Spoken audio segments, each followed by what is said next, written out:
নমস্কার, কেমন আছো সবাই? তো আজকে সোমবার, তো আমি রান্না করব আজকে ট্যাংরা মাছের ঝোল আর ফল দিয়ে চিংড়ি মাছ দিয়ে। তো প্রথমে আমি মাছ রান্না করব। তেলে প্রথমে মাছগুলো ভেজে নিব। এই তো আমার মাছ ভাজা শেষ। এবার আমি তেলে দিয়ে দিব পেঁয়াজ।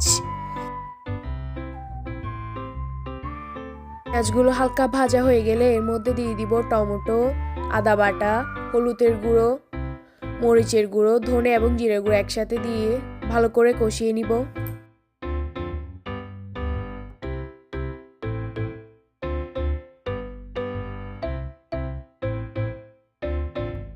এই তো আমি মশলাটা ভালো করে কষিয়ে নিয়েছি। এর মধ্যে দিয়ে দিয়েছি মাছগুলো। শেষে দিব ধনে পাতা। এই তো আমার মাছ রান্না শেষ। এবার আমি রান্না করব ফল দিয়ে চিংড়ি মাছ দিয়ে। তেলে দিয়ে দিয়েছি পেঁয়াজ এবং চিংড়ি মাছ। চিংড়ি মাছ আর পেঁয়াজ হালকা ভাজা হয়ে গেলে এর মধ্যে দিয়ে দিব হলুদের গুঁড়ো।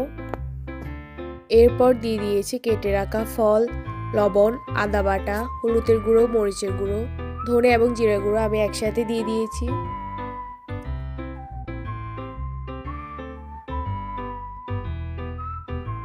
সবগুলো কিছুক্ষণ কষিয়ে নেওয়ার পর দিয়ে দিয়েছি কেটে রাখা মিষ্টি কুমড়া।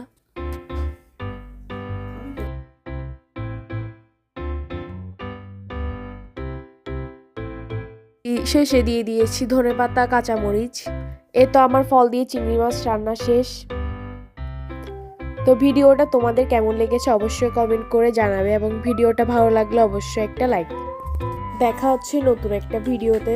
তোমরা সবাই ভালো থাকবে এবং সুস্থ থাকবে।